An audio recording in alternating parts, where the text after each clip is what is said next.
Good evening प्यारे बच्चों। आज मैं फिर से आपके लिए लेकर आई हूँ एंड ऑफ बाइपोलरिटी का पार्ट 2।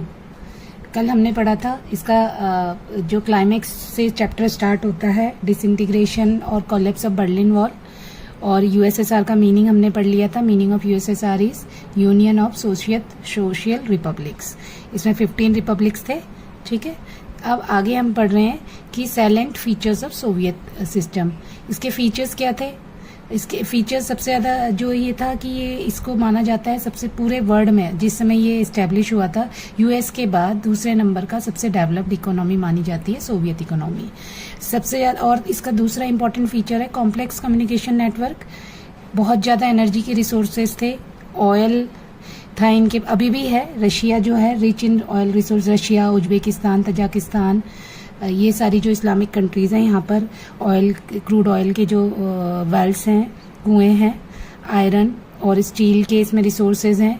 मशीनरी, प्रोडक्शन और ट्रांसपोर्ट सेक्टर में ये पूरे रिमोटेस्ट एरिया में भी जो ट्रांसपोर्ट सेक्टर था वो रिमोटेस्ट एरिया तक कनेक्ट हो चुका था।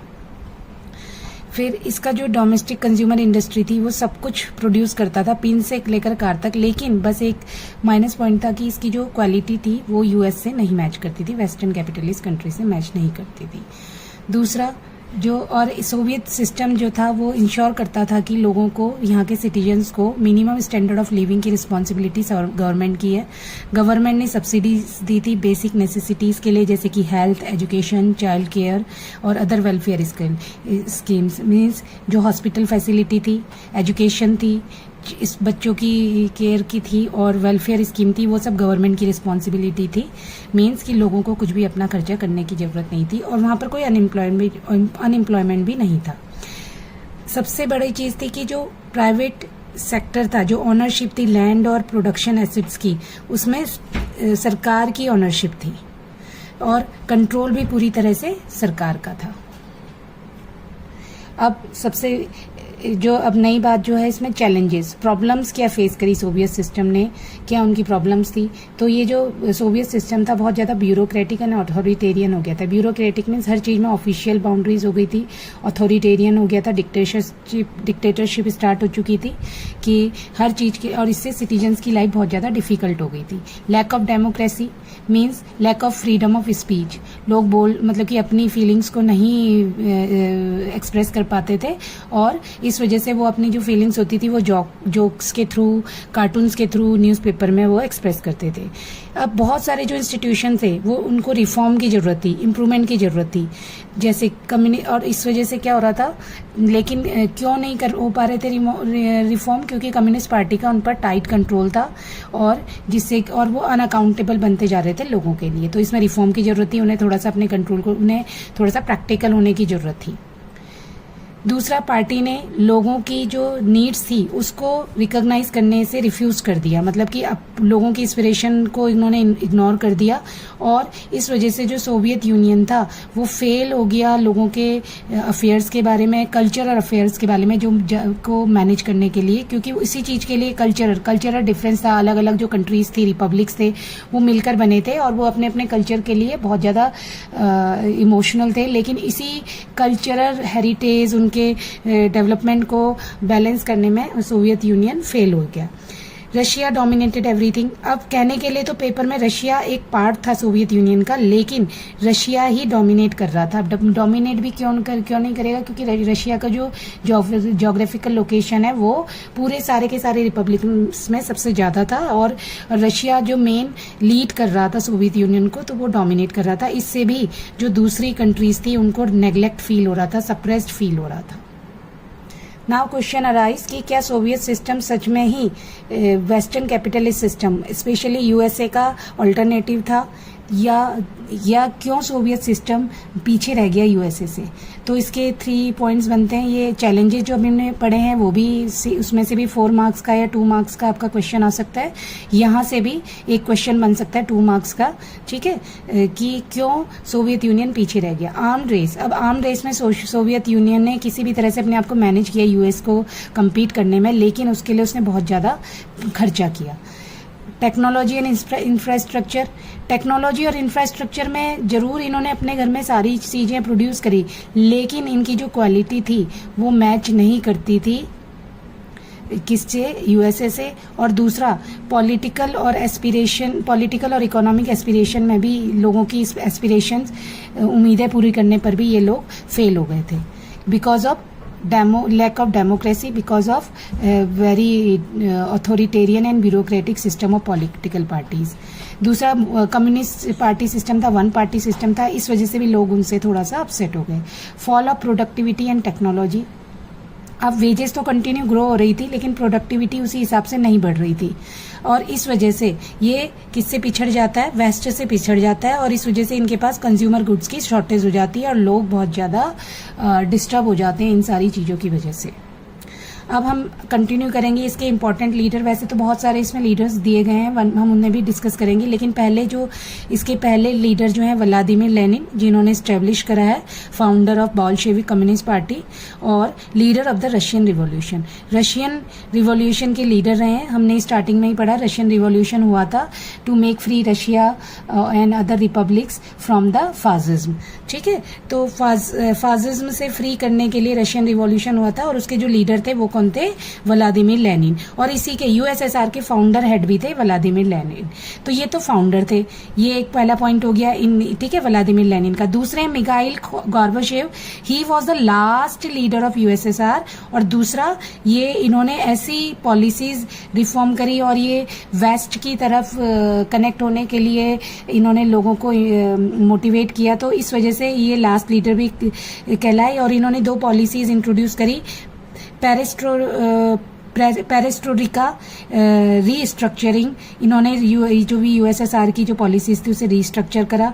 ग्लासनोट ओपननेस का मतलब था कि ये दूसरी कंट्रीज से अब कनेक्ट होना चाहते थे। इससे पहले यूएसएसआर की पॉलिसीज ये थी कि ये केवल ये 15 रिपब्लिक्स आपस में जो भी ट्रेड वगैरह करेंगे, कम्युनिकेशन करेंगे, और दूसरे देशों से ये अपना ट्रेड या कम्युनिकेशन ओपन नहीं करेंगे या टैरिफ फ्री ट्रेड नहीं करेंगे। लेकिन इसके बाद जो ये आते हैं हमारे मिखाइल गोर्बाचेव, यही फाउंडेशन रखते हैं यूएसएसआर के डिसइंटीग्रेशन की। पॉलिसीज इनकी ही थी, लेकिन वही होता है कि लक बाय चांस, जो क्रेडिट ले जाते हैं वो लेकर जाते हैं हमारे। अब हम पहले तो मिखाइल गोर्बाचेव का कंट्रीब्यूशन पढ़ लेते हैं। सबसे पहले तो जो कंपटीशन चल रहा था यूएसए के साथ, यूएसएसआर का आर्म रेस का, उसे स्टॉप किया गया क्योंकि इसमें बहुत ज्यादा एनर्जी और रिसोर्सेज वेस्ट हो रहे थे। और इन्होंने जो अफगानिस्तान में वॉर चल रही थी, ईस्टर्न यूरोप में जो ट्रूप्स लगाए हुए थे उस पर भी बहुत ज्यादा रिसोर्सेज वेस्ट हो रहे थे, उन्हें भी विड्रॉ करा।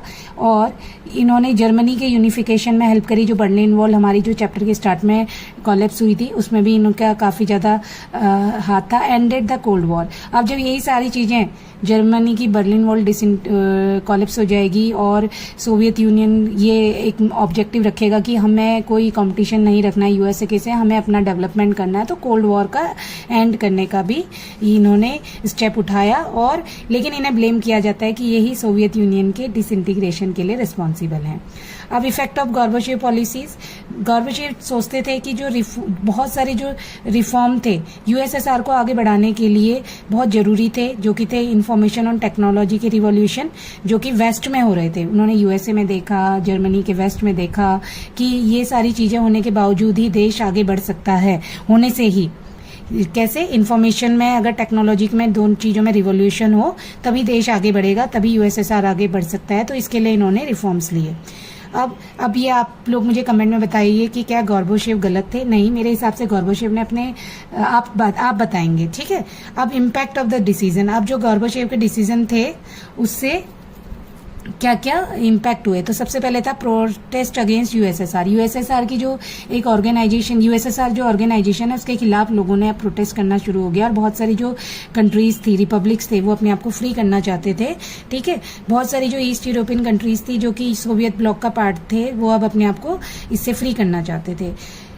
Gorbachev did not intervene. अब जब इन रिपब्लिक ने प्रोटेस्ट करना शुरू किया तो गोर्बाचेव ने कोई इंटरवेन भी नहीं करा। उन्होंने बोला कि जो डिस्टर्बेंस हो रहा है, जो चल रहा है, उसे होने दीजिए। और इस वजह से जो यूएसएसआर था उसका जो कम्युनिस्ट रिजाइम था वो कॉलेप्स हो गया, वन आफ्टर अनदर, ठीक है। फिर नेक्स्ट है, मतलब ये वन बाय वन स्टेप मैं आपको बताती हूँ। इनिशिएटेड इकोनॉमिक एंड अब उनकी पॉलिसी क्या थी, इकोनॉमिक की नई पॉलिसी उन्होंने स्टेब्लिश करी और democratisation means one party systems के वो भी अपोज थे। तो उन्होंने कहा कि जो नई इकोनॉमिक पॉलिसीज आएगी उससे हम वेस्ट अलग अलग कंट्रीज के साथ भी ट्रेड करेंगे, और दूसरा ये जो डेमोक्रेटाइजेशन होगा, डेमोक्रेसी स्टेब्लिश की जाएगी देश के अंदर में। अब जो कम्युनिस्ट पार्टी के लीडर हैं, देखिए जब ये सारा कम्युनिस्ट पार्टी के लीडर तो क्या है, वन पार्टी सिस्टम वाले हैं, वो इस रिफॉर्म को, गोर्बाचेव ने जो भी रिफॉर्म्स दिए उन सबको उन्होंने क्या करा, अपोज करा, वो उसके अगेंस्ट हो गए कि नहीं हमें ये सब पसंद नहीं है, हमें तो वैसे ही रहना है जैसे अभी तक थे। अब जबकि अपोज हो रहा है, कम्युनिस्ट पार्टी अपोज कर रही है जो मेन लीडिंग पार्टी है, तो वो एक कूप भेज देते हैं किस चीज के लिए, इसको ये जो ये 1991 में जो ये सब चीज हो रहा है 90s के आसपास, गोर्बाचेव की जो पॉलिसीज चल रही है उसके अगेंस्ट में कूप भेजा जाता है। और लेकिन अब जो गोर्बाचेव की पॉलिसीज हैं और गोर्बाचेव ने जो इन्फॉर्म कर दिया, इंट्रोड्यूस कर दिया कि अब हम ओपननेस लाएंगे, तो लोग फ्रीडम को टेस्ट कर लिया है और अब वो पुराने ओल्ड स्टाइल को, कम्युनिस्ट पार्टी सिस्टम को नहीं चाहते हैं। ठीक है, अब ये जो ये कूप भेजा था कम्युनिस्ट पार्टी हार्डलाइनर ने, इसके बाद क्या होता है, आफ्टर मंथ इसका रिजल्ट क्या होता है, तो बोरिस येल्सिन जो ही एक मेयर होते हैं, जिन्हें मॉस्को का मेयर अपॉइंट किया जाता है, किसके थ्रू, गोर्बाचेव के थ्रू, ये एक हीरो के रूप में आगे बढ़ते हैं और बोरिस येल्सिन एक पॉपुलर इलेक्शन जीत जाते हैं अगेंस्ट ऑफ सेंट्रलाइज कंट्रोल। ये जो सेंट्रलाइज कंट्रोल चल रहा है, यूएसएसआर का जो डोमिनेशन चल रहा है, डोमिनेटिंग नेचर चल रहा है, मैनिपुलेशन चल रहा है, उसके खिलाफ बोरिस येल्सिन इलेक्शन जीत जाते हैं। अब पावर शिफ्ट हो जाती है सोवियत सेंटर से रिपब्लिक्स में, कि अपने अपने देश को सब फ्री कराना चाहते हैं। और अब जो most of the European countries थी वो अपने आप को कैसे देखने लगी थी, सोवरेन स्टेट्स के रूप में, फ्री के रूप में, कि वो अब उनका ही सब कुछ कंट्रोल हो। और सेंट्रल एशियन रिपब्लिक, लेकिन देखिए जो यूरोपियन कंट्रीज थी, जो रशिया के बहुत ज्यादा पास थी, यूएसएसआर के मेन कंट्रोल में थी, वो तो फ्री होना चाहती हैं, लेकिन सेंट्रल एशियन रिपब्लिक जो कि जैसे कि ईस्टर्न पार्ट थे, वो रशिया यूएसएसआर के साथ ही रहना चाहते थे, वो उनसे अलग नहीं होना चाहते थे। अब दिसंबर 1991 में बोरिस येल्सिन की लीडरशिप में रशिया, यूक्रेन, बेलारूस, ये 3 जो मेजर रिपब्लिक्स हैं, ये डिक्लेयर करते हैं कि सोवियत यूनियन डिसबैंड हो चुका है और कम्युनिस्ट पार्टी को सोवियत यूनियन से बैन कर दिया गया है। अब जो नया सिस्टम आएगा वो कैपिटलिज्म होगा और डेमोक्रेसी होगी, जो कि पोस्ट सोवियत रिपब्लिक का पार्ट बनेगा। मतलब कि जब रिपब्लिक, जो सोवियत रिपब्लिक्स हैं, जो स्टेट्स हैं, वो उनका जो मेन बेसिक होगा वो कैपिटलिज्म एंड डेमोक्रेसी होगा। चिल्ड्रन, आई होप कि ये आपको टॉपिक समझ आया होगा। आप इसे पढ़ेंगे, अच्छे से रिवाइज करेंगे टॉपिक्स को, और आप इसे अपने पेपर के लिए आप इसका बेस मजबूत करेंगे।